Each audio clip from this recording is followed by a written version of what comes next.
Morning, friends. It isn't morning. It's actually the middle of the afternoon. It's not really night. So this is not really a time to do any spooky ball. But it's night somewhere in some time zone. What I'm talking about here briefly, I'm going to jump back into a theme that I've followed some of my YouTubes. I get into the politics of we're trying to have a presidential. The U.S. has momentum, right? Regardless of whether we think it's running on empty or whatever, the the inertia of the United States is something. And we're still having presidential elections. I'm not saying I'm opposed to that. In fact, my career is one of trying to encourage voter participation. I used to work for Americans for Civic Participation full time, and our job was to increase voter turnout and just generally improve stakeholder participation. So I'm not anti democracy or voting or any of that. I'm an admirer of Greg Palast. He's a Facebook friend. So, Women in World War II, this is a DVD collection on loan from the library that I got to look at some of these. Some of these are pretty heavy handed. This is kind of the flip side of Triumph of the Will, and that these nations were driving their peoples to fight each other and to mobilize 100%, in this case the women, reassure the men that the women will go back to the homes once they come home, their jobs will be safe for them. They're basically holding their jobs for them somehow.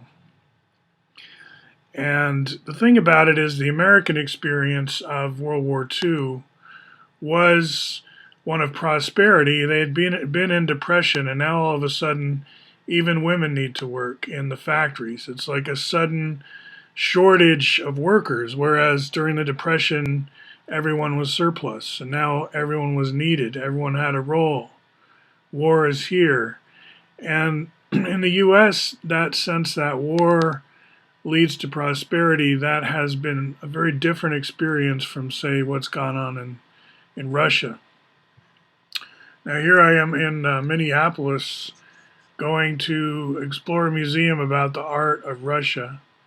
And it's been a while now since I've been to Minneapolis. This is exteriors of different pretty magnificent homes in different neighborhoods around this city. This is a long-standing city, and Americans have just, anybody could have a mansion, it seems like. It's like, what a wonderful world, right? So this was like the 50s that people remember and always talk about. The war is over, industrialism is here, the sky's the limit, right? We're going to have fun now. And it didn't really last because of karma, you could say. Division of Indian work, interesting. Okay, where I'm going to take us, there's a White Castle. I'll move on in a minute. I'm going to take us into the Tulsi Gabbard campaign. Now, I missed watching the debates again. They were on CNN this time. There were two of them back to back in Detroit. The last time they were somewhere else, and I missed them again. But I've gone back on YouTube and gone over some of it and thought about it. And the one angle that interests me a lot is when they say it's a smear to say that the Russians like Tulsi. And that's a smear, and we can't let them smear her that way. And you see, you're buying into Russophobia as soon as you say that the Russians liking something is a smear. Like, what if how much do the Italians like Tulsi? And how about the Polish? How about the Czechs? How about, have they ever heard of her in South Africa? I would think so, right? Large Hindu population. So I'd be interested in numbers about Tulsi's popularity with any and all different segments. I mean, it's kind of like a sporting event. And there's some conceit, well, you shouldn't have an opinion if you can't vote. Well, no, you can't vote. Fine. You can try to get illicit control of the ballot box somehow. Supposedly we have security. Supposedly Americans can defend their own voting system. Let's hope. But in the meantime, other countries are going to have opinions about this and that candidate. So offhand, Like here in Oregon, like in Minneapolis, we have a lot of Russians here, and they make really good candy. They're very church oriented, just like in Russia. So it's like we're not worried if Russians like Tulsi or Russians like whoever they like, right? They're free to like whoever they like. I'm sure they don't all like the same candidates, just like any other ethnic group. They're divided on that.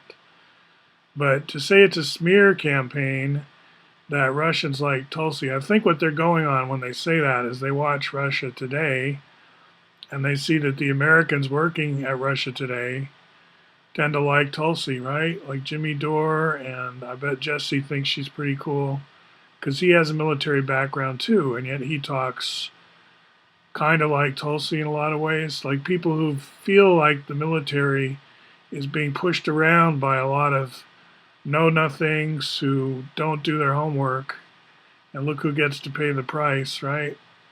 So Tulsi, she's been there, she's doing her homework. It feels like, somebody who can represent me because I'm in a chain of command. I'm kind of outside of any kind of democratic process. I guess I get to vote, right? If you're on a base somewhere, how hard or easy do they make it for you? So I'm interested in the whole issue of people enlisted in the armed services, how and when they get to vote, and what kind of information they're allowed to have about what's going on in the homeland, quote unquote. It's all interesting topics, right? So we're near the airport here in Minneapolis. This is the time that I went to see Magnus Wenninger, the famous geometer priest who has since passed away. He was in his 90s and toured us around campus really fast paced. He was really energetic and a lot of fun to hang out with.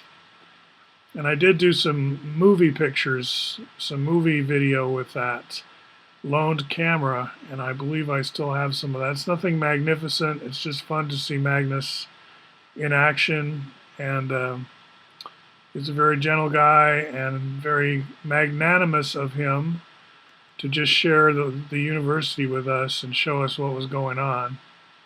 Now, where I wind up here is we just went around a neighborhood where a tornado had just been through, and we don't really have this in Portland, that all of a sudden, kabam, a tornado puts down and every other house is like smashed. And this is what a tornado does. The houses on either side are okay, just total devastation. Took the top off the garage there, it looks like.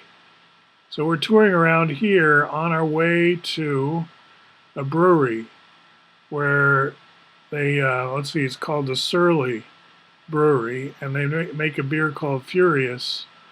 And this was the first day in Minneapolis that a factory could also be a destination point of sale. Like you could go to the factory and buy the beer right there from the factory. Now in Oregon, we've had that for a while, and we have destination breweries like McMiniman's where people can just go stay there in a hotel, don't have to drive, have some beer.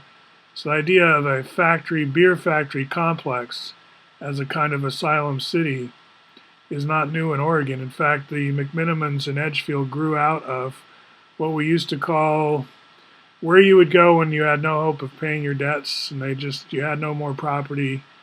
You basically just send you to this farm where you can live out your years with these other people in the same predicament. I guess you could call it a poor farm or something like that.